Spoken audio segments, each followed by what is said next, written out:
We are live. Thank you, Mason. I'd like to call to order the public meeting in the October 28th for the Board of Education for Pacific Rim School District. Welcome, everyone. And it is with respect and gratitude today that we acknowledge we are meeting on the sovereignty of the Sisseton and Wet'suwet'en First Nations. And we also acknowledge that we have schools also located on the Haluzi of the Boyet and Chaloquiet First Nations and the Ufu'luwat government. Of the agenda for October 28th. So moved, Ray. Second, Washington. Okay, so there's a bit of an amendment.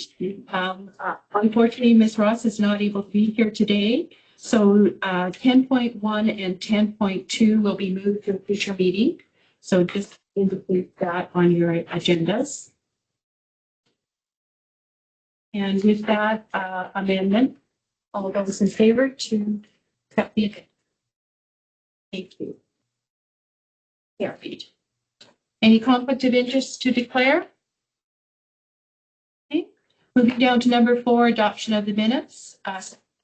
First one for September 23rd, public board meeting, minutes to be approved. A mover and a Moved, Ray. okay.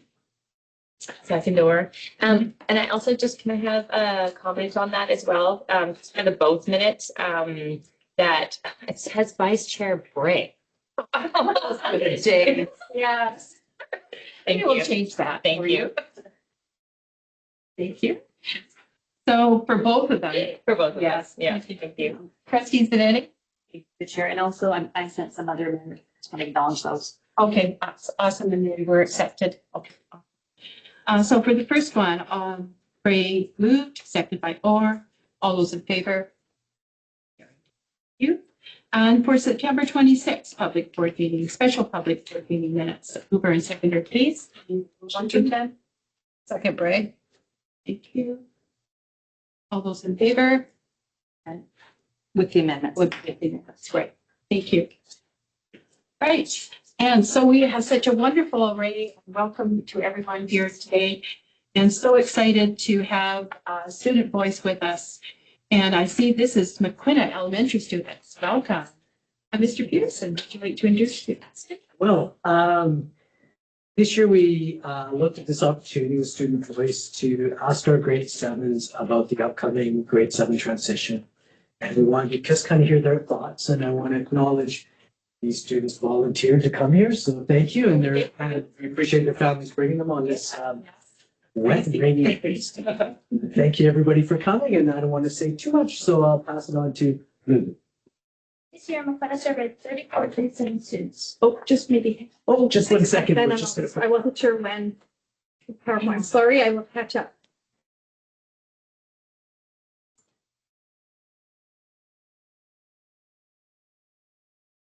Can everybody online see this successfully? Thumbs up. and to the next slide. Go, Okay. Lulu. This year, McQuina surveyed 34 grade 7 students. When I wanted to hear from my grade 7 students on how prepared they are to make the transition to school, and what ADSS could possibly do to support the transition. Question on site survey, how do you feel about the ADSS? 45% of the students felt positive about it and said they were looking forward to athletic drama at the Faith Library, meeting the people studying the subject. Honestly, so I feel very excited to get to go and band, play music, and practice and concerts and back.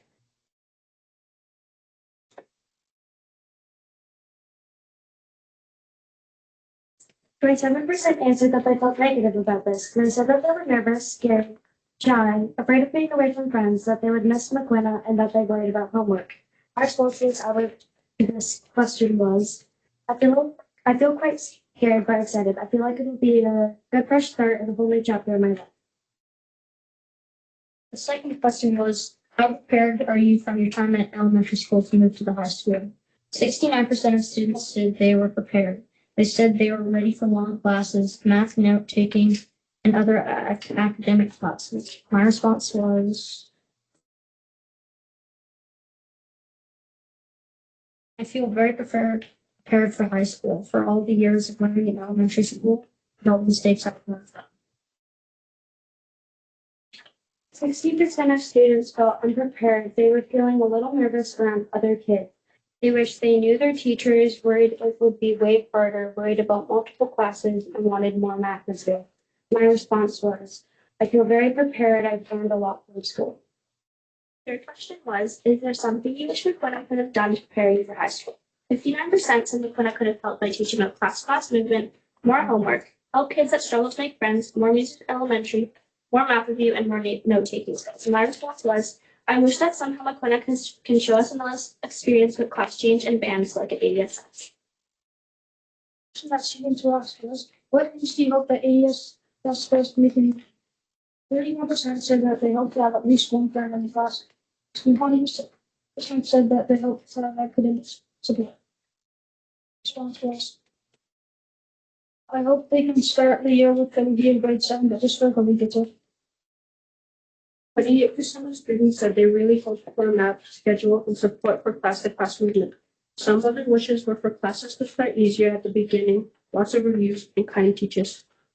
My response was, I hope ADSS has an athletic plan all the way around and maybe one person in the element office. My question was, is there anything that you would like ADSS to know about you and your classmates? Some students wanted ADSS to know this group has also been together since kindergarten, likes the quiet classes, can be loud, like to have fun, are artistic, and like to listen to music during class times. My response to this was, our class can be very chaotic and loud, but also can be very good listeners. Pretty much in general, it can be the best class, but within the next hour, it can be the worst class. Personally, I think I'm a pretty good student, and some things I'm really good at are writing, reading. And other students wanted ADSS to know that they're responsible, kind, need academic sports, hope for a safe club being available. And Lulu. Thank you for listening to us. Do you have any questions? Questions, Trustee Washington. Thank you, Chair. Not specifically questions, but thank you so much for this presentation today. This is more of the things that I was hoping to hear from students. Not always the good news stories, but some real tough questions. And I appreciate you all coming and telling us about it. Thank you. I have a question. Anyone can answer. Just put your hand up. When you get to ADSF, is there a specific club that you're interested in or a sport that you're interested in? Something you're thinking of? I see hands starting to go up. Pink shirt first. Go ahead. I was thinking of joining band. Yes. Very nice. Right there next to you. I want to join Stage. like drama and band. Oh, wow. Super excited for band, field hockey, and soccer. Ah, there we go. So many good things that you can try and be part of the school. So thank you for thinking about that. Trustee Zanetti and then Trustee Berry. Thank you, Chair, to the students and to my principal, Peterson. So you had some questions about your safe program, safe club at ADSS. We're going to have kind teachers. Did you get answers? Do you feel reassured that those things are available to you? Excellent. And the other thing, you had some great suggestions about some possible changes. I was wondering, are there any plans to maybe implement some of those? I'm going to share this with Mr. McCauley, Oh, and we're just going to chat about it. We appreciate all your sense. For sure. Always It's nice to hear. interested to hear what they had to say. Yeah. awesome. Thank you for coming. So Yeah. Trustee Berry. Thank you, Chair, through you to the grade sevens. Thank you all for coming. And just to echo Trustee Washington's, I really appreciate having the student voice here and you guys coming and sharing how you're nervous and it's okay to be nervous. Obviously, I'm a bit biased, but we've got some amazing educators up at the high school, but even more so, we have amazing students. There's going to be a couple that, aren't your jive, but there's a lot of support up there, and I think you guys will love the opportunity. And I want to go on and on about our band program. We have three of the best band teachers in the province, in my humble opinion. So, yeah, lots of great things in your future. Thank you for coming.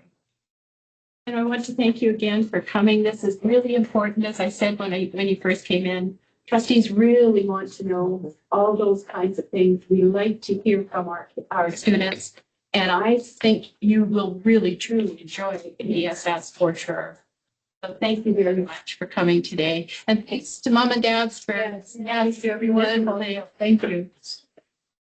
Thank you. Peters. Thanks, everybody. Yes, great. Yeah, thank you.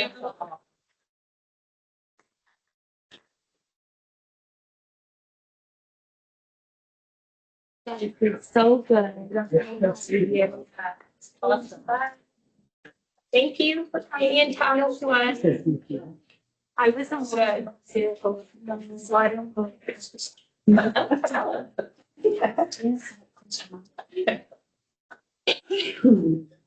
Oh, we're so lucky to have those kids come to visit us.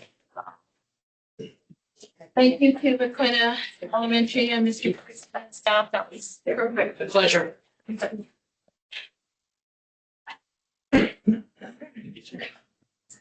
We'll move down on our agenda. We'll be down to trustee statements. And I have a couple of items that I'd just like to bring forward. And thank you to trustee Gray and trustee Joseph and of course, Director Charbonneau for having a great meeting on October 22nd for the Coming Together Forum. It was excellent, bringing all those various groups together to talk about things that we can do together and share. And it was a great day, a full day. I was tired at the end of the day. Yeah. We did a lot of thinking. Yeah. So thank you very much, Director Charbonneau. I also attended the Indigenous Education Council. It was a 2-day session, lots of discussion on things for the Indigenous Education Council, and very proud of how that forum and discussion went. Lots of good things coming forward, lots of planning and investigation. So very great opportunity to get together. And I attended the October 9th and 8th Island Health Community Forum as well.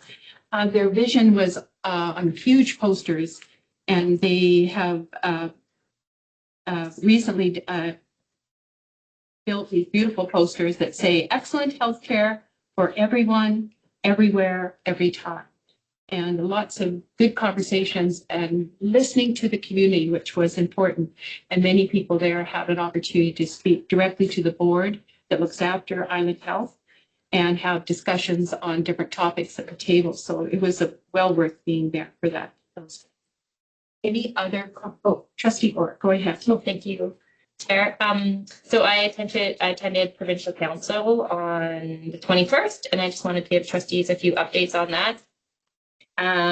The first one was just motions that were passed at past AGMs. If you go onto the portal, it has a very good list of updates about what of the motions that were passed. And so they just encouraged everyone to keep looking at that, I think, and be aware of it, because I think what was happening was motions have been coming to the table that have already been dealing with. So just to remind trustees to make sure you go on the portal and look at the tracking of the motions that have been passed at AGMs. And then there was also discussion about changing some rules at AGM. And so one was tiling of the doors. So that means when voting is happening, they're going to shut the doors. So people can't come in and out. Oh, you can go out, but you just can't come back in. And then testing the house. So if there's more than 4 speakers in the pro or con mic, and there's no one at the other mic, they will just test the house and call the question. So that was one. Yes, trustee. Yeah. Oh, sorry. I'm not sure. Pardon me? May I ask a question during trustee statement? Yes. Can you explain what that means to call the house?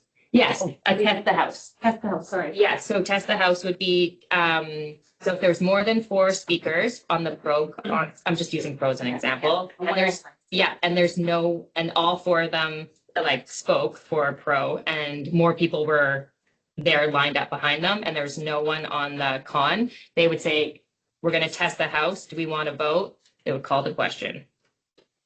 And so the people at the mic would then not have an opportunity to speak for the pro. Yeah. Yeah, there was this big discussion around that because people had an issue. You come from far away and they have a voice to say. But so yeah, all of it. Yeah. And then limiting amendments as well. So there was some big discussion around AGM rules. I will bring this up to the board again so we can discuss it. And then I will bring our comments to provincial council because that's where they get made. Yeah, lots of talk about the CBSA coming up in July. The Canadian School Board Association event that's happening in Whistler in July. And yeah, that was it. That's great. Yeah. Wilbur. Sorry to interrupt. Can I interrupt out of order? We had one of our students who was here but didn't get a chance to speak. And so I wanted to share Faith Prevo's share, and she's just outside. She asked me to share with her Okay. for her on her behalf. So Faith noted that 41% of McQuina students had prepared them for felt prepared for the transition. And her response to this question was, I think McQuina has helped be a lot through the 4 years I've been here. I used to go to Wood, but I feel like McQuina helps and has done so much that I think they will always help the grade 7s be prepared for ADSS. Yeah. Thank you, Faith. Yeah. Thanks, Faith.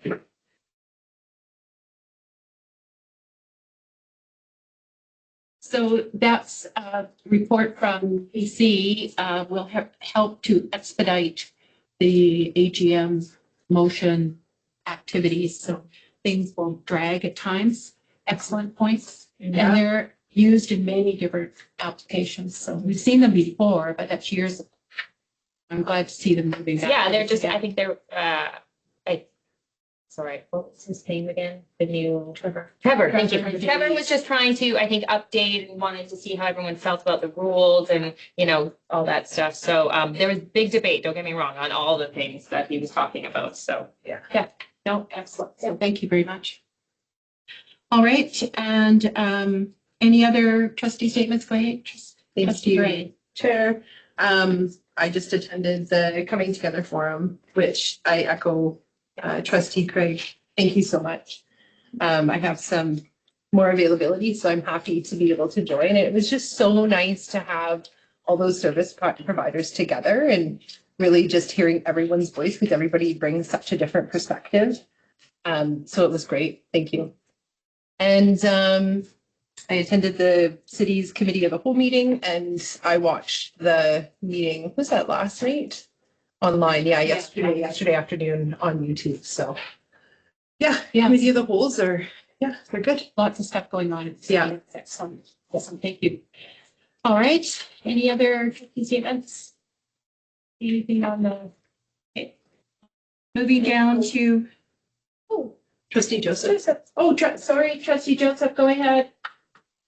That's okay. I just wanted to comment on the forum that Trustee Craig and Trustee Bray and I went to at Echo Center. And I wanted to there were a student voice there from 3 students, very strong students who spoke so well and then were able to table themselves at different tables and articulate themselves in such a really positive adult way. And so just shout out to those 3 students who came that day because they were amazing. Yeah, thank you for reminding us that, but it was very important because they contributed very well at each of the tables. It was great to hear them and understand their points of view. They were very, very articulate. Thank you. Anything else from trustee statements? Moving down to 10.3, AED naloxone update, Director Brandon. Hi, everybody.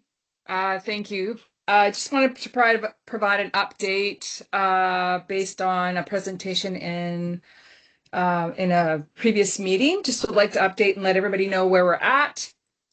You have the information sheet, and so an update about what's happening. We have policy and we have AP that have been created. The policy is out for public consultation, as you all know. We've made some, I think, slight editing corrections to the AP. I also think that the other part that I would like to share is we have established 2 staff members, administration, and our first aid attendants. We've consulted with both CUPE and ADTU around this AP and staff that are impacted in their unions, and we have training happening with clerical or first aid attendants, which often are clerical in our elementary schools for sure, happening in November, and that will have the minimum 2 people trained for the deadline by the Ministry of Education and Childcare, which is December 31st. We will move into the new year for training for elementary staff, but our secondary staff, will be trained. And I think the one thing I wanted to, we've procured, we have enough naloxone kits till May 2026. The ministry has set out procurement guidelines and connections. So we're just working with the Secretary Treasurer because that's a centralized purchasing process that not just anyone has access to. So waiting to work through the Secretary Treasurer to get a cost on per kit so that we can establish a budget for the purchase and replacement for expired kits that are anticipated in May 2026. We currently have 60 kits in the district. All of our schools actually have naloxone kits. We did training 2 years ago, so I feel like we're in really good shape in our district. We did a lot of early work. In terms of AED, sorry, and I think I have a quick correction. ADSS, USS, and Bamfield BCS have AED machines currently. I think I only mentioned the 2 secondary schools. And so AEDs have been purchased for 8th Avenue and the board office, according to Director Taylor. And once they arrive, they'll be scheduling an installation for those 2 additional sites in hopes to meet the deadline for the ministry. I think these AED machines I think they're coming from the United States. So that's always tricky with timelines to get them in. So that's the update I have from Director Taylor on the AED machines. Are there any questions about where we are currently with that? Director Bennett, I have one question, and I see Trustee Zanetti as well. I was at the Vancouver Island School Trustees meeting, and there was a bit of discussion between trustees around the cost of maintenance for the AEDs, and in particular, the battery replacement. I don't know if you've got any information around how that will happen, but it'll have to be something that will be part of our process, I assume. I don't, through the chair, I don't have current information. I know that I'd heard a part of that conversation earlier. I think it was last week. Actually, I want to say it was at DPAC, I think, meeting with you, Trustee Craig. Yeah. So I know when I was having a conversation with Director Taylor, we were discussing about where do we budget that from, like where does that account sit? Because it's a cost that I don't think districts plan for. I don't think our district plan for. We've been really fortunate. Our naloxone kits have been free. And then with the AED machine added to it, I think we have to start looking at costs like battery replacements, like having to pay for naloxone kits in the future, and then being able to budget for that effectively, knowing expiry dates and maybe life, kind of expiry dates for the battery, and then be able to set that up. So we're in conversation around that, but we don't have a kind of a defined, determined kind of budget or process for that yet. Okay, thank you, but we'll keep watch. We'll check in with you later. Trustee Zanetti, you had a question? Thank you for the chair too, Director Bennett. I have a similar question about funding. The letter talks about the ministry helping to procure AEDs and look at providing consortium pricing. Do you have any more information if they've been able to do that or anything? They do have centralized procurement for both naloxone kits and AEDs. It's centralized, and you have to have a special login to get into that site. I tried to call and get a price. They won't give it to me. It has to go through our account holder, which is our Secretary Treasurer.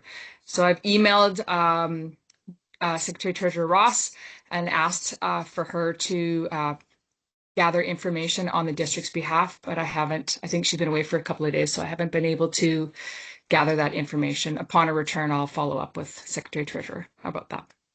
Thank you. Perfect, thank you. Any other questions? Thank you very much, Director Brannett. Thank you, Michelle. All right, on down to 10.4, district newsletter. Superintendent Flavor. So just pleased to introduce to the board and tomorrow to the rest of the world, our first edition of our district newsletter magazine. It's long. Lots going on, particularly in September and October, and just wanted to have some communication out to our broader community, not just the education community, but what all the good things that are happening in school. So hoping for this to be produced at least 3 times throughout the school year and highlight things that our staff are doing and introduce staff to our highlights and spotlights. And then maybe some of the media will pick up some of our stories. We don't often see them at our board meetings and dig a little deeper into some of the great things that are happening. So thank you to our district secretary, Kim Craneville, and Mason for making it all pretty and beautiful, and to all the schools for submitting and departments for submitting articles. Yes, I have to say it's excellent. It's going to be an amazing communication tool. I know the fall one will be quite large because there's so much that happens in the fall, but really appreciate the time and the effort that's gone into this, wanting to have something like that for a long, long time. So thank you very much, Mr. Claver. And Trustee Bray, I think was, no, okay, Trustee Washington, thank you. That's okay, because you took all my thunder. Oh. I'm really impressed with this. I think it will go a long way to communicating about what we do and how much we do. Because I think there's a lack of information, available information out there for this type of thing. So I'm thrilled to see that. Trustee Bray. Thank you through you, Chair. To Superintendent Claver. I love a good newsletter, and this is a great newsletter. If you ever need any photos or anything for the newsletter, you just let me know. Because the other thing I love to do is take me some selfies. Document what I'm doing. Yeah, totally. I was pleased to see myself on the front page, but I agree with Trustee Craig in Washington. I think it's just great to promote what we're doing. We have some of the best educators, support staff in general in the province. So I think it's also really great to feature them and all the different roles that are involved. The variety of what we do is. There's so much. I think we're a great employer. So I hope that this gives people, ideas and more exposure. And it's great. Thank you. Trustee Orr? Yes, thank you. I'm gonna say it because it's a great newsletter. News magazine. And if I had an input on it, I would just say, not all the time, but just everyone loves student voice, and just maybe getting some student voice in there would be nice to have too. Yeah, for sure. Thank you. Good idea. Trustee Zanetti. Thank you, Chair, to staff. I love it too. I will post about it. Communication, I think, is the hardest thing, and I think this is going to take us a step further to having better communication. And I think it hits so many of our strategic plan goals. In particular, I always advocate for communicating with parents. Once we have families more involved, our students will thrive, our community thrives. So this does that. So that's addressing the student achievements. It also addresses like numeracy and literacy, and it gives families, options of how to help. And there's like QR codes. It talks about our mental health. I just love it because I am so impressed with the work that the staff does. So kudos. I just thank you for doing this. It just really makes me proud to be a trustee and to just see that we are following our strategic plan and we're trying to always have success for our families and students and staff. I hope staff love this. I hope that they enjoyed being part of this. I really enjoyed reading about them. So I hope and it's nice to hear them talk so fondly about being part of SD7 program. So thank you so much. Thank you. All right, no other further comments. Can't see online. Can't tell who's got their hand. Nobody. Okay, sorry. Can't see that far away. All right, moving on down to 10.5, annual board election. This is to bring forward a motion for consideration.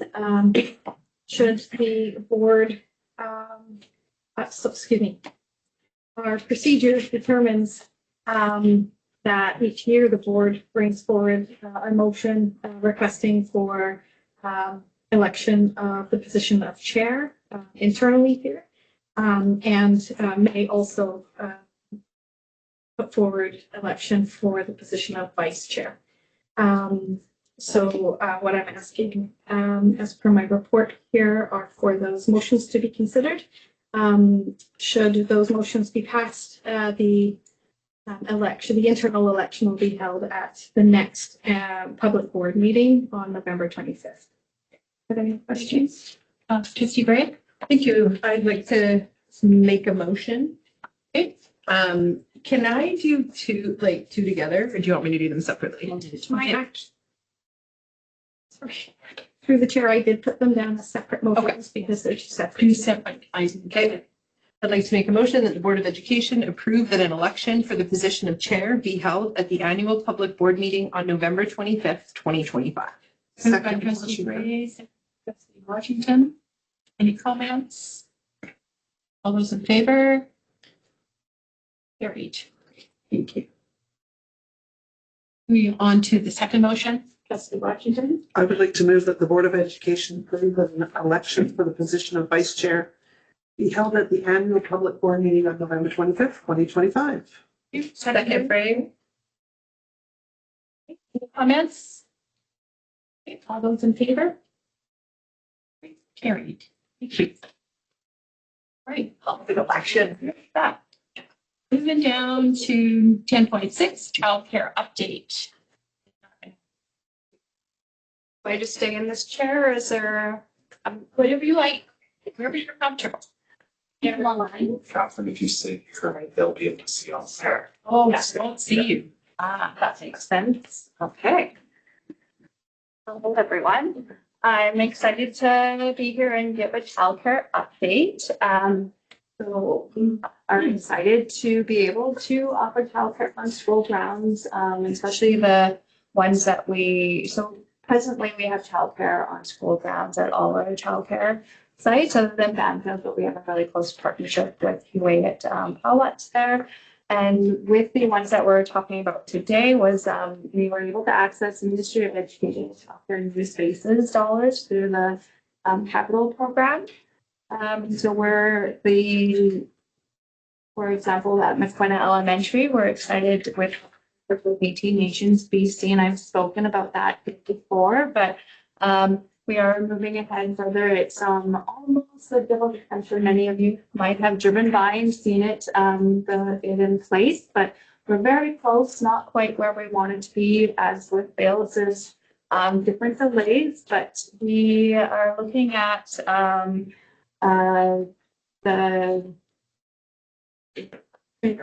the landscaping, we're just waiting on, there's a couple of deficiencies there. So we are looking at a target date of November 14th. And the partnership with Métis Nations BC, we are in conversations with a nonprofit educator who will be operating the site with the Métis, a citizen of Métis Nations, and I'm really excited for this as this comes with distinction-based dollars to offer free childcare for families with priority spaces for Indigenous children. So it's an exciting opportunity.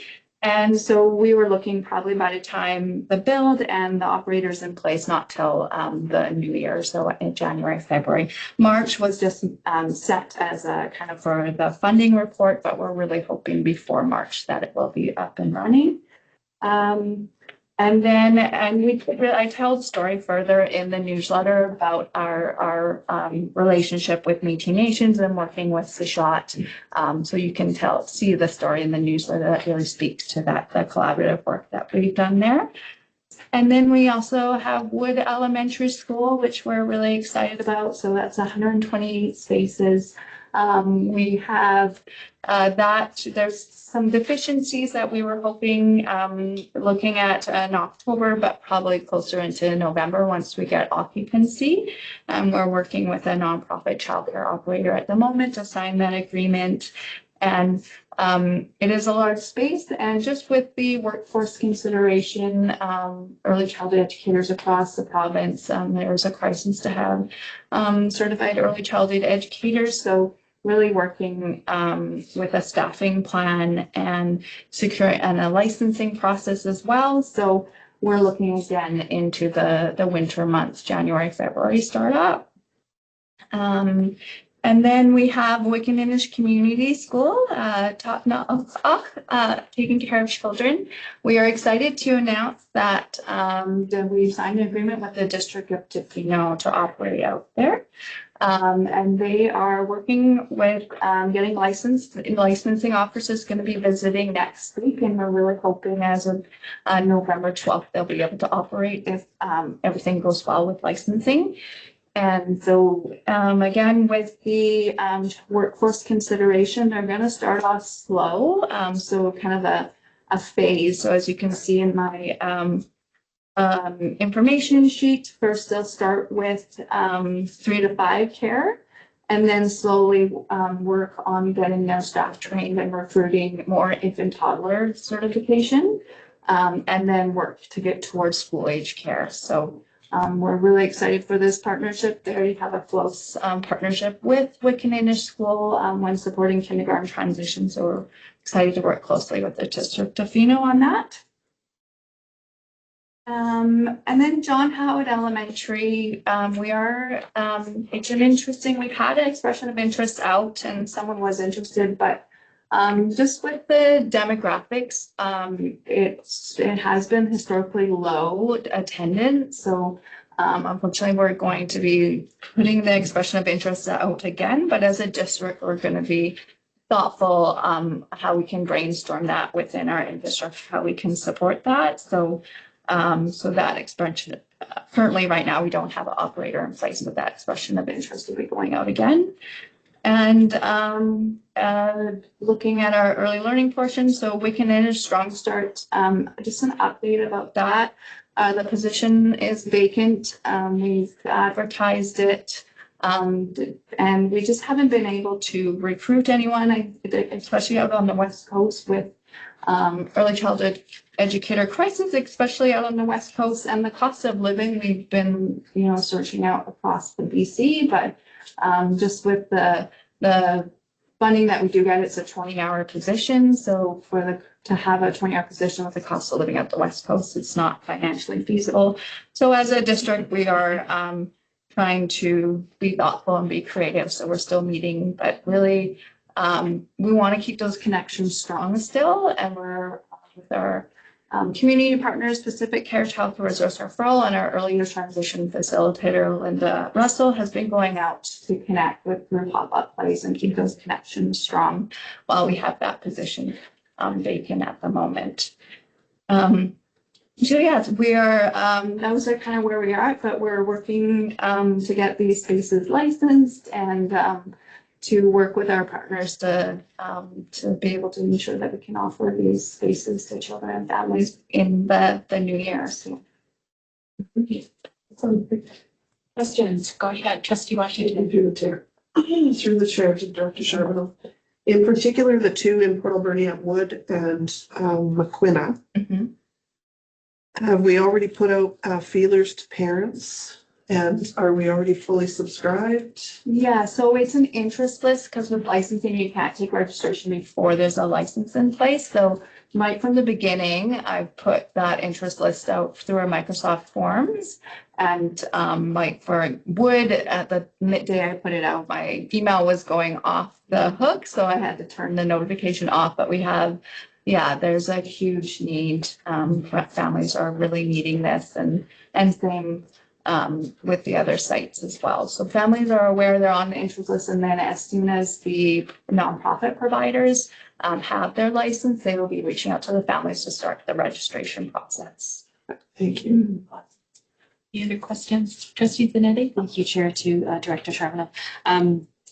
Can you help me understand the Wicked English Community School and the relationship that we have, the partnership with Tofino, District Tofino? Like, how is that working? Like, I don't understand if they are going to hire someone from their staff to, or find their own child care providers.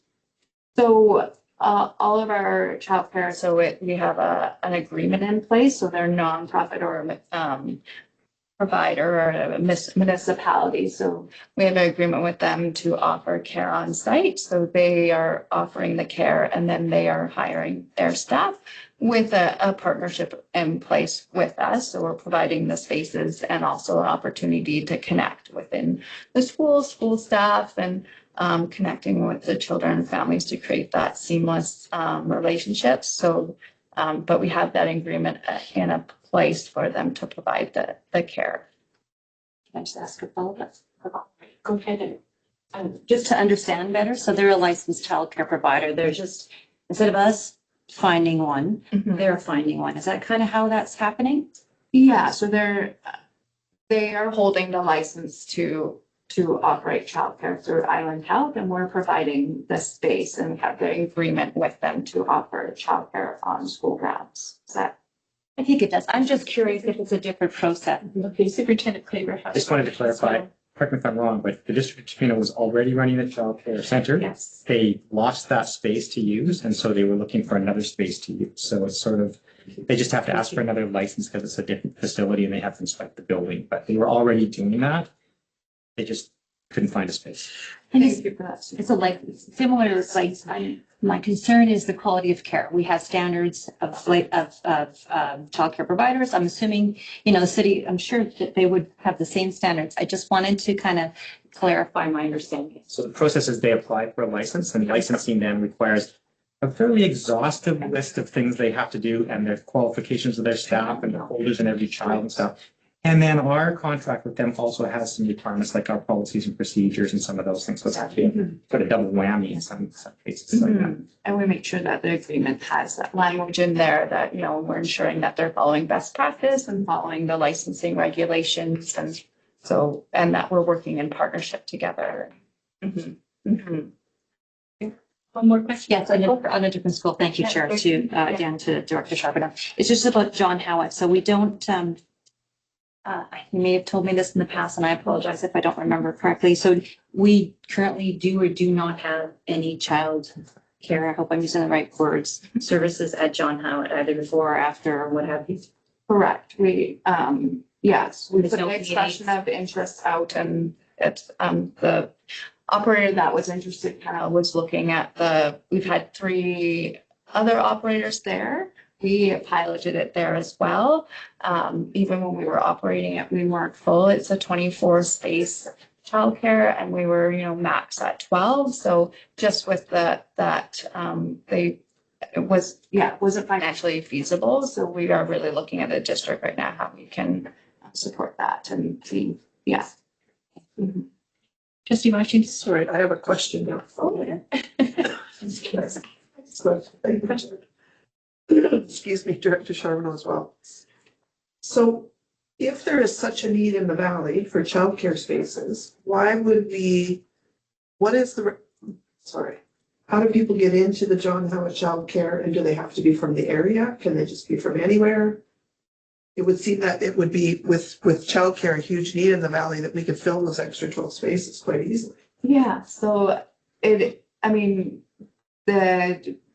we could open it up to others, but families would need to leave their work to go bring their child from another school. So we are looking at the potential if there is something we could work within our busing, but that's still in the preliminary. Is there a way that we can support that? Because we have, for example, down the road, Alberni has a huge need, a huge, over 100 children on the wait list at Alberni. So how it's up the road. So is there, but that's definitely, we want it to be cost neutral and how we can work that into. So we're hoping we can report back on that. Superintendent Claver. Just for clarification, so Howard is just school age kids. So it's kids that you would drop off in your way to work at 7, and then they go into their grade 2 class. And then they go back to childcare, and then you pick them up after work. So this, you can't really drop them off, go to work, go pick them up, take them down Bernie, go to work. So it's, we need to have that, or then providers need a full group, and just how its enrollment is declining. There's 189 students there. The need just isn't strong enough to make a business case for anyone. Yeah. But that's the difference, is they're not, and some of these interests at Wood and McQuina are infants, 3-year-olds, nothing school age yet. Okay, thank you. You're welcome. Yeah. That clarifies. Anything further? No? Thank you. See you online. Thanks so much. All right, moving down, 10.7, school plans, Superintendent Cliff. I just wanted to get this in to the board table in public, that all of our school plans are now online on the school sites. Links are in the agenda. It's sort of the final piece of our enhancing student learning process. So you've seen the ESLR, and a part of the ESLR was our operational plan, which is linked to the strategic plan from the wall here.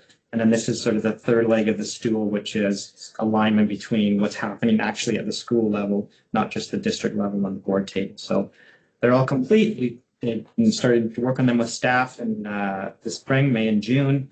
Did a bunch of work in the school planning day in September. We had multiple meetings with schools, and pleased that they're all online and ready to go and are truly in alignment with the rest of the planning in the district. Thank you, Superintendent Cliff. Oh, you want to thank too? Okay, my turn first. I went through each one, and I'm really thrilled because there is commonality, but there's a uniqueness to each one. And it's very clear, easy to read with good information. And I really appreciate administrators doing all that work, pulling it all together in their schools, and then being able to have it in that list. So thank you very much. Trustee Washington. Thank you, Chair. I'm doing a lot of talking today. Thank you for these. This is another excellent opportunity to communicate with our community and see what they're doing. I was, you guys are knocking it out of the park. This is fantastic. Thank you very much. Just to be clear, this is not just administrators. This is the working with the staff. The Yeah. staff is learning. It's going to happen in the classroom. So Yes, this is sort of that on the ground flow down from all of the pieces above it. yeah, it's fantastic. Please pass our appreciation. Trustee Zanetti. Thank you for the shared staff.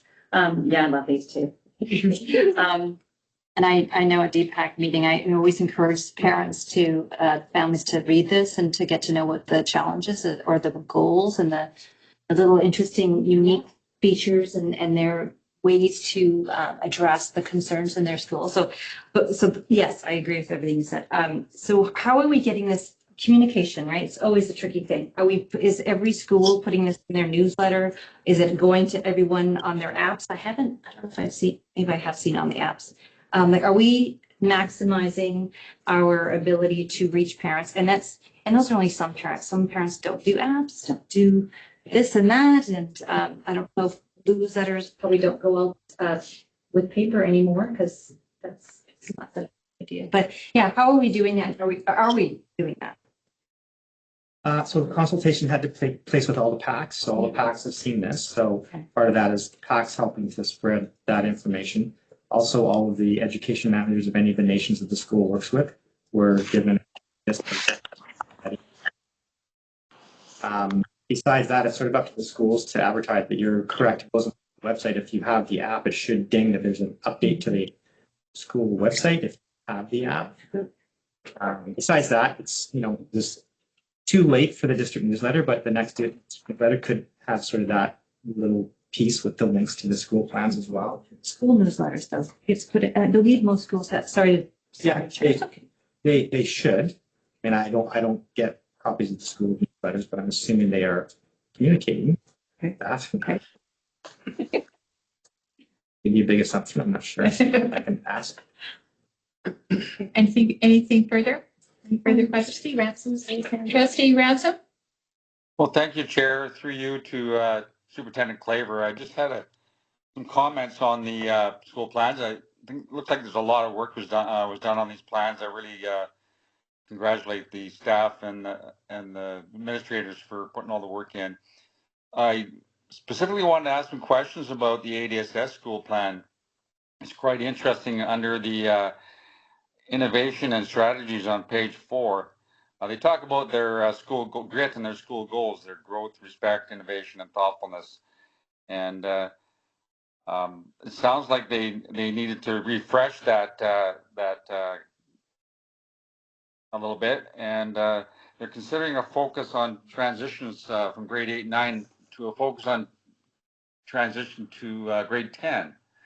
And on the strategies focus, we're talking about leaving the humanities and going to a traditional English social studies model. Do you have any more information on the rationale for that, or what that might look like, Mr. Claver? Well, I can comment that they decided to look at the transition from grade 9 to 10 because grade 10 is the beginning of the grad program, Right. where they're starting to gather credits. So they're concerned that they didn't want to lose students. We talked about credit recovery before, where students have missed a chunk of time in grade 10 and as they're sort of behind. Right. I'm not sure, honestly, the specific thinking behind the splitting up of the English social studies, except that I think they were finding that there may not have been as much attention paid to the literacy portion and not the social studies. Right. Okay. So they could make sure there's an equal amount of time given to both of the courses. I don't know if it has some comments on that. Can I have a follow-up question, please? Yes, go ahead. Just wondered, will we be able to get an update on the effectiveness of the renewed strategies and their new focus at ADSS? I'm really curious on how that new transition strategy works. So, you know, unfortunately, our data is often trailing, so we wouldn't see the results of that until maybe report cards at the end of the school year. But you can see some of the data they're using, completion rates, and of course, grad rates is always the most important thing. But we would expect that they would be looking at some data for the grade 9s and 10s at the end of the school year to inform their plan for the following school year. Like they shouldn't just be using strategies just because they're carrying them on. So what we've also suggested to schools for the next cycle is that we really clearly identify strategies that are new and strategies that they're continuing to do. And so the ones that are continuing, we would assume are seeing some positive results. So yes, we should be linking this to data, clearly. And just one final thought, the last bullet on that page 4, I think you're talking about letter grades might be used informally. And is there a parental concern or a PAC concern about letter grades being maybe a better way to show how the students are doing, or a snapshot of how the students are doing? It's one of the pieces of data. So certainly it wouldn't be involve personal identifiers, but you know, one of the ways they could track is, okay, in grade 10, our C+ or better rate in 2024 was 55%, and in 2025 with this new strategy, it's now 65. So we're going to continue that, as opposed to just looking at grad rate, for instance, or provincial assessment results. So, provincially, the province provides the grad rate and the provincial assessment results. Locally, what are our course marks and report card letter grades, and what are some of the school or classroom level assessments that they're using, and hopefully they are saying the same story, but sometimes that difference is also really important to explore. And just to follow up, if I could share to Mr. Messenger, will the delay in the assessments at ADSS cause any issues in that regard with this discussion about the letter grades, etc.? I haven't had a chance to sit down and talk about it at length with our secondary schools. The primary concern in the immediate is just the logistical challenges of that. The students that have the schedules, the lab bookings, all the prep that goes into conducting those assessments. And then putting that energy into scheduling it in January and how that might impact students who have completed a course or already completed a course. So I'm confident our secondary schools will handle that and maneuver it. It's just a little more logistics to plan. From the assessment piece, I don't think it'll be a big impact. It's one piece of data, one of many pieces of data, and it'll just be a little bit later. Okay, great. Thank you very much, Assistant Superintendent Messenger and Superintendent Claver, for those responses. Thank you, Mr. Trustee Ransom. Go ahead, Trustee Zanetti. Thank you, through the chair. Larry kind of he's brought up the subject of the letter grades and so on. And we're not specifically talking about this, but it's been brought up now, and you may not be prepared for this question, or may not be appropriate time to ask you. Have we had any data about if our the provincial government has got the new competency kind of way to assess students, and the students being the leader in their assessments at the schools versus the letter grade system for the elementary years? Do we have any data to see if how that's going? Is it successful? I think the idea is wonderful. I just was wondering, do we have any evidence of that it is a success, or what are there still challenges? I think we're still really in the implementation phase to really assess what the impact is. It's a shift. It's a shift for our students. And probably more importantly, it's a shift for our educators, because for our students, it's what they've experienced K through 7 and some, and now 8 and 9. But for those educators who've been teaching for a while and have always used letter grades, it's a shift in practice. I will acknowledge that they're working really hard, and there's lots of really good conversations, professional learning going on around it. That's one of our operational goals, is that professional learning community and professional learning around secondary schools, because we recognize and hear our secondary teachers asking for real secondary specific professional learning sessions. So it's a long-winded way of saying I don't think we can fairly evaluate the impact. We're still in that. How are we adjusting to the change, and where are we on in the change continuum, I think. Go ahead. Do you have any students input? How are they? I know it's early. It's I think we're 2 years into this or something, not that long. But do we have anything on that side? I think she went to the wrong side door, not the front side.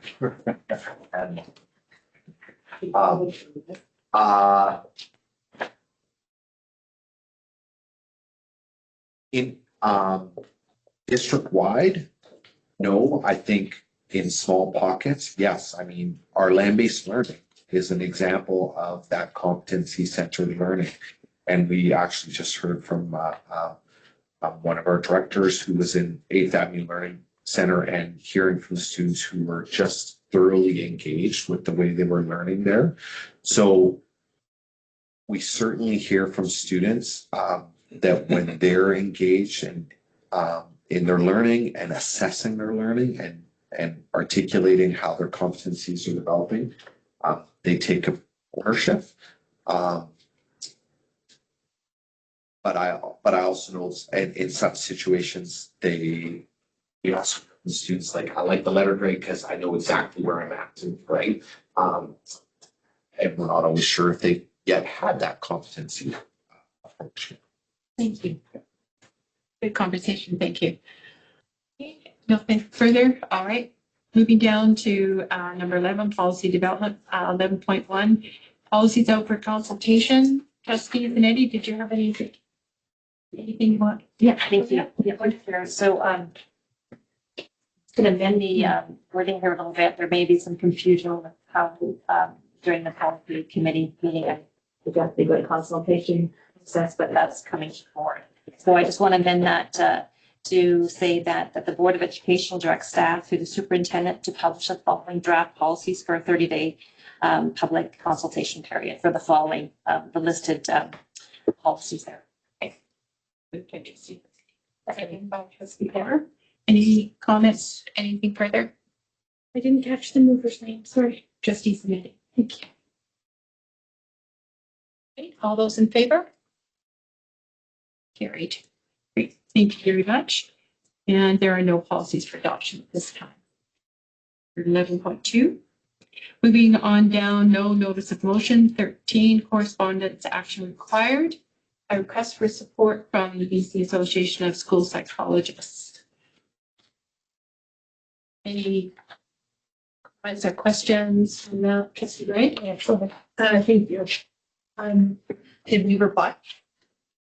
Or what is this like? So they're asking us to send a letter of support. Okay. For that new program that's being developed at UBC. Okay. I believe Director Bennett has commented. And yes. Okay, perfect. So Director Bennett, I believe Mr. Claver said that you had done some research on this, and could you impart that for us? Sure. Thank you, Chair. So I have done a little bit of work on this, just to give you a little bit of a backstory on what's been happening in our province around the training education programs for school psychologists. Who you received the letter from or the email from was from an association called BCASP. So BCASP has been the BC Association of School Psychologists. And at one time in our province, BCASP was a regulatory body for school psychologists. And then I'd say probably 3 to 5 years ago, there was conversations around having BCASP only be a volunteer association and working to have a different regulatory body look after school psychologists. And the proposal was for the BC College of Registered Psychologists to take school psychologists under their wing and look after their regulation and certification. And that happened 2 years ago. And you'll our impact, or the impact in our district, was our school psychologist, Les Stagg, retired. And when that happened, what happened was the college took that over and created other fees and kind of other kinds of steps that these individuals had to take in order to continue their registration. So they didn't grandfather anybody, and they made a whole bunch of people take a big exam. Lots of people that were like our psychologists, they retired as they didn't want to do that. And it left a big gap in our province around school psychology.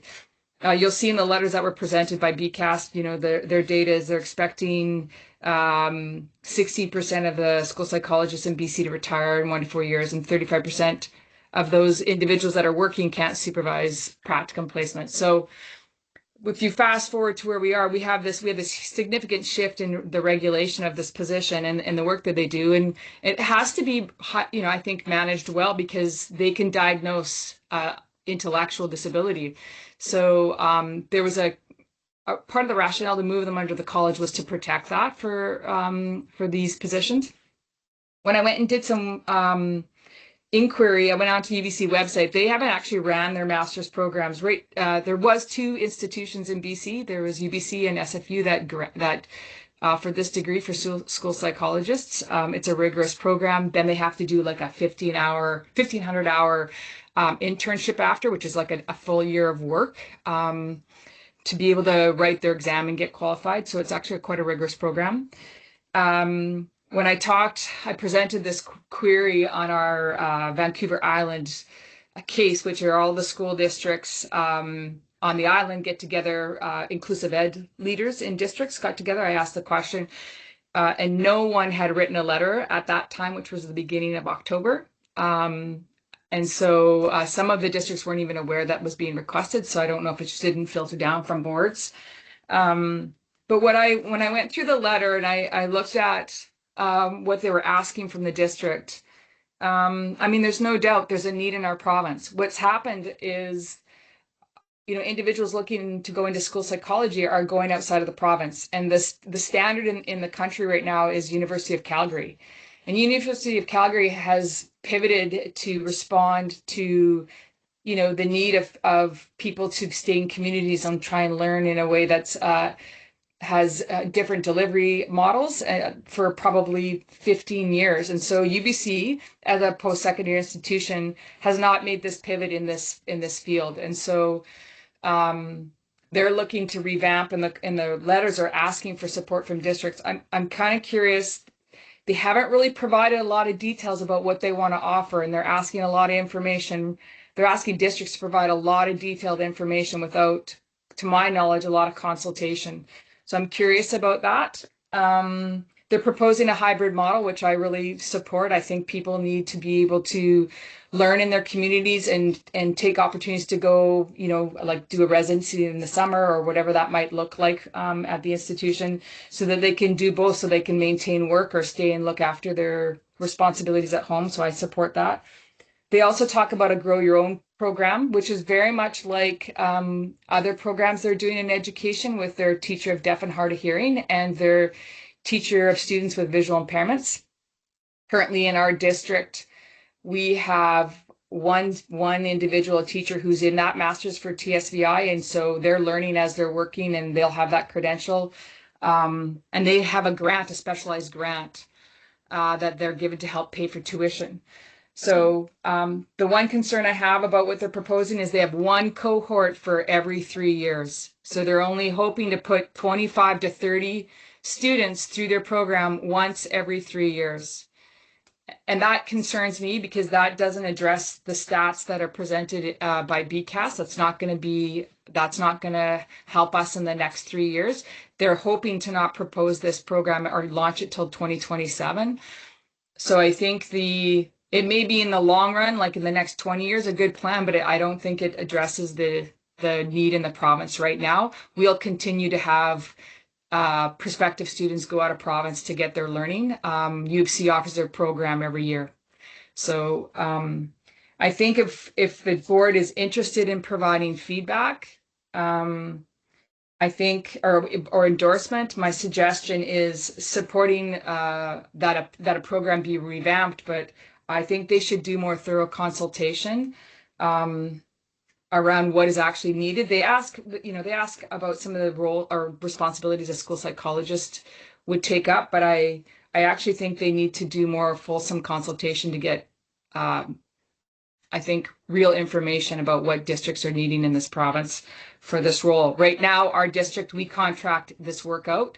I can tell you we're in our second year of contract. It is expensive work, and we get only really a portion of what that position actually could do if they were employed by us. We get only assessment. And so having a school psychologist as a school district employee is so beneficial. So I think it's a good idea to encourage UBC to rethink their program, but I would like more information to be able to write a fulsome letter. That's my professional opinion that I would like to impart on the board. I think we need more information if you want to endorse what they've presented in the letter.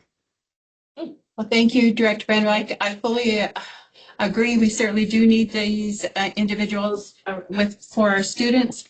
Your colleagues on your level, are they, after your conversation at those meetings when they have not necessarily received what we have, are they interested also in pushing out a bit around what consultation could mean for school districts to have proper psychologists in the schools?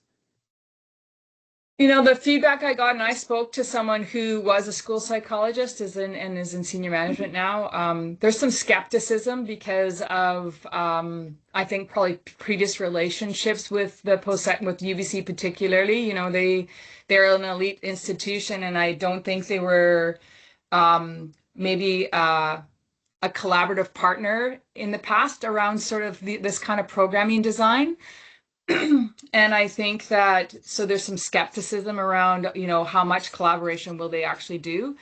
And so I think they recognize the need, the districts recognize the need. Lots of us have contractors or are sharing. So like a large district would hire more FTE of school psychologists than they actually need, and then contract that person out just to try and help those smaller districts out. Yeah. And that happens in the interior too. But I think that until we get more universities offering this program, I think there needs to be more than 2 in this province. It's a highly coveted program, and that's to continue to have demand in the province, right? Yes. So Yes. it's a business. So I would like to see UVic offer a program. Yeah. I think it'd be great. I think the more universities that offer it, the more competition and the more creative universities have to become in order to attract applicants. Great. Thank you very much for your insight. I appreciate your comments and your research. Yeah. Any other questions for trustees? Trustee Orr? Sure. I was just gonna say, because I was, it just seemed like I was all in support of the letter, Michelle, and just hearing from you and all your research and just your opinions was, very eye-opening. So thank you very much for that. Welcome. Anything, Trustee Finetti, ma'am, please. Through the chair to, I guess to the board and to Director Bennett. So is this something that, I think this is a way for us to advocate still. So I think that doing something is necessary because I think they have a point that it needs to be a conversation. I agree, well, having heard everything you say, that this may not be the way to do it, but would you or the district be willing to do a letter that is more poignant and to the point here of what we need? We need more other schools to do the other colleges, better cooperation, all that sort of stuff, or to reply why this isn't good enough or whatever the right wording is. Is that something that we could look at doing? Because I think that that's the point of this, advocating to get more school psychologists, which we need. And they'll save us money and it's good for everyone. Maybe we could have local students stay here and become school psychologists. Oh, you're muted. You're muted. You're muted, sorry. Sorry. Sorry. Through the chair. So Trustee Zanetti, can I just ask clarifying question? Are you thinking we would send a letter to UBC, or are you thinking to asking all those things, or are you suggesting crafting a letter and then making a decision who we might send it to that might be different than UBC? I have all these ideas and I rely on your expertise. What do you think the best course is? I think replying to these people, to the BCAS, I think you called them, because they've said the request would be helpful, and identifying all those things that you mentioned as to why we're not gonna support this. And then perhaps, then maybe sending something to UBC or to UVic or wherever, like how can we as a board advocate without making you do a lot of work? That's maybe beyond, I'm sorry, but we have, it's important though, right? It's only going to help you or our students in the long run. So did I clarify that properly? Yeah, you did. You did. Thank you. I think if we are going to write a letter to BCASP in response to what they're asking for, I think we could do that. We could write a letter. We could ask the questions that we want to ask, some of the questions that we talked about or that I brought forward. And if you have questions, happy to bring that on. I think we need to be careful what we're sending to UBC. I think asking UBC and mentioning other institutions need to develop these programs, I think will be lost in the blather of all the other things. And so I don't know if that letter to UBC mentioning all those things would actually have any real impact. I think BCAS is a good place to start. I also think there's the new regulatory body of this professional should be weighing in more heavily than VCASP, but I don't know. That would be a good question for us to ask VCASP. So I'm happy to draft a letter and bring it back to the board. I know it doesn't hit their timeline, but we don't have to subscribe to their timeline either. No, the timeline doesn't matter. It's the comments. Thank you, Director Bennett. Thank you so much for offering. I'm very appreciative, and we'll move forward with that. A lot for that coming forward. Thank you very, very much. Oh, just one sec, Trustee Washington. Chair, do we need a motion to direct? Yes, I guess for our records, we can do that and direct through the superintendent. Yeah. Oh, yes, and Larry too. Just before we do that, Larry, you had a comment. Go ahead. Yes, thank you. A very interesting discussion here, and I think what it boils down to is funding. So I'm wondering if there's other boards that are thinking about crafting letters as well. So maybe we need to reach out through BCSCA and see what's happening, because we do have trustees that sit on the post-secondary BC, I can't remember the name for it, but it's a committee that trustees sit on behalf of BCSTA. So maybe there's some information that BCSTA has that can assist us with. Maybe there's other boards that are taking a similar approach, maybe some bigger boards with more resources. But I think we should reach out to BCSTA first and get more information before we jump in head first. That's just my thought. Thank you, Larry. It's easily to get a hold of President Tracy Loeffler and see what the direction she could suggest for us and get back. But that'll give Director Bennett time to put her thoughts together and formulate the letter. Okay, well, I will send a letter or a note off to Tracy first thing tomorrow morning. Okay. Sorry, do we still need a motion? Yes, so the motion would be to direct.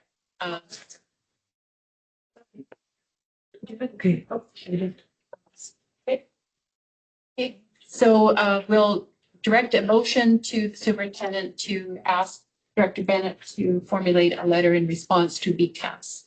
Second. Thank you. That's so you can hear that. Okay. All right, and then I'm going to get a hold of Tracy tomorrow and send her a note with this letter and see what she's heard. Okay. Yeah. Great idea. Okay. It's all right. Should we vote on it? All those in favor? Okay, thank you. All right. Thank you, Michelle, for that. That was awesome. Yeah. Thanks, Michelle. That's awesome. Good information. Yeah, Moving yeah. down to number 14, correspondence for information, response from the minister in regards to our letter to the farm to school advocacy. And in number 15 are the external board information minutes that are in your package. Moving down to, did you have a question on those, number 15? No. Yeah, I do. Sorry, just wasn't sure. Thank you, Chair. I was just going to ask about organizing my papers. Pardon me. The Alberni Valley Learning Council. This looks really great. I don't remember if trustees received an invitation or how did this come about? It looks a lot about employment and so on. And I just wanted to. I would love to attend. Is there anything, I don't remember, I missed something or how did we get involved in this? It's great. We got involved in that about 10 years ago. Okay. And the city had come together to bring those individuals together to find out what was needed in our community, what training was needed, and the different institutions that were doing that, like the college and Pacific Rim School District. And at the time, the superintendent and myself were invited to attend those meetings. So, and Greg Smith as well, who has the career department at ADSS. So it worked well for a couple of years. The former superintendent did not want to participate for that timeline. So I continued to go and Greg continued to go. So now we're back at it. It's refurbished and redeveloped, all, as you see on the list, how many are involved in it. And they meet 3 times a year.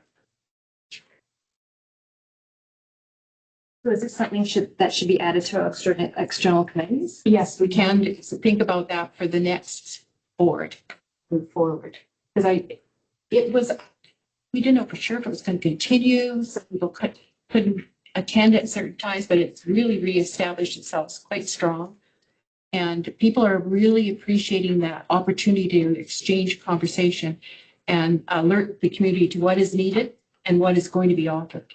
So I think it's going to continue moving forward. And I asked, there are attachments and so on, but they're not attached to this. And there was a Synergy Foundation program update and some other things. Could those be sent to us? Is that Yeah, I don't have them personally, but Secretary Laurie Engstrom has them, so I can ask her to send them over. That'd be great. I mean, really She interesting. keeps all the records. Okay, thank you. You're welcome. Anything else? Okay, moving down to number 16. Internal. Chair? Oh, sorry. Go ahead, Larry. Just a question of arising from the minutes of that, the Learning Council. IGV Housing, is that the one located on the Yes. Dan Group lands? Yes. And are they doing a hiring fair that maybe students in the district might be interested in? Yes, they're in the process now of hiring, as it was reported in the meeting, their managers, department managers. And towards the mid to late December, they'll start hiring specific trades. And at the meeting, Greg Freedy asked just the same question, that there may be opportunities for students, and they had no definitive answer at that point, but likely there will be. Great. That's great to hear. Thank you. Yeah, it's going to be quite a great addition for our community for sure. Trustee Zanetti? Thank you, the chair. Just further to trustee Ransom's comment. So am I understanding correctly that there's a potential that they'll be one of the partners at the ADSS job fair that they have every year? Like, is that That wasn't mentioned, but Okay. likely so. Okay. I don't know. Okay. They're just rarely getting going. They'll be in production in early next year. So they haven't got all their staff and all that stuff. The equipment apparently is here, but it's not all installed yet. And Greg Freely is the person that he's there and he attended, so he would be the one that. So yeah, they'll be in touch with Greg for sure. Great, thank you. Yeah. Okay, anything further? Going down to number 16, policy committee minutes. Trustee Orr? Like verified needs to be changed again. Well, that corrected. I'm feeling a little. So we want to, Through the chair, and I apologize for all the minutes having the wrong time. I just template. You're cutting pieces. Because the current meeting software that we use does not bring it forward. That's one of the things. So you do it manually, and that will change with our new system. My apologies, it wasn't intentional. All right, it's just a hint. oh, she won't forget now. Yeah, I'm like, I'm gonna look at the. All right, so there's a motion here to accept the minutes. Trustee Zanetti? Trustee Zanetti moves it. Trustee Washington second. Any other comments, questions? All those in favor? Carried. Thank you. It's fine. All right. Number 17, audience questions. Are there any questions of today's agenda? Yeah. Hi, so I just had a question. The AED machines, did somebody say they were coming from the US? Is that what somebody said? Director Bennett, yeah, had mentioned that. Is there a reason why we're not buying Canadian to keep the costs down? It was a suspension. Yeah, the ministry uses the consortium of all the districts and we've sourced out the cheapest. That's really all I know is that it was coming from the ministry. It's disappointing. I've been trying to buy everything Canadian. Totally. Anyways, okay, and in regards to your newsletter that you did, is there a district PAC input on that as well, or do they get a piece in there? No, but that's a good point. Yeah. Okay, and another part, I was just gonna make sure that maybe you could put in some parent links to kids with help with homework. Because I used to send out all that kind of stuff when I was district PAC chair. And the parents really appreciate it. So any links that they can get to. Academy, that kind of thing? Yes, Yeah. yes, anything like that. Mental health contacts for kids, but kid-friendly apps like Calm and all of those kind of ones to put on there as just for, well, do you know what I mean? Like, No, that's, Catherine's working on the con. Is that the same thing? No, it's separate. That's an app she's referring to, the concrete. Oh. yeah. Anyways, but this is just, to make sure that the kids like have easy access and they can get the easy apps. A lot of the parents don't know about all these things. So the more you guys can help them out with that, I think the best. And also maybe a spot for the school liaison officer to update what the trends are. And I know you're trying to keep it positive, but the negative trends like eating Tide Pods, I'm using that as an example, like just for parents to watch out for. Just, maybe the school liaison officer wants to say that he's been seeing a trend of this, of cutting off people's hair. I don't know, whatever, because I've just heard that recently. But anyways, things like that. So I'm just saying just to keep and maybe their contacts so that the parents know who the friendly contact is for the, I wish we had a school liaison officer, Me too. but, Be free. but that's a good point that there are some, ministry has some sites, some spots specifically for making sure your kids are safe from Yeah. like online stuff or Yeah. transit. even if they can add something to it or from the community policing, if you don't have the school liaison officer. I just think that they loved hearing about from the police. Like, Yeah. I don't know when I was there, so it's just something to think about, but yeah. Yeah, thanks, Thank thanks, Mel. Yeah. Okay, anything further, audience? Thank you, everyone. Adjourned, and we'll be back on November 25th at 4:00 in this office. Thank you, everybody. Thank you for coming. Have a good night.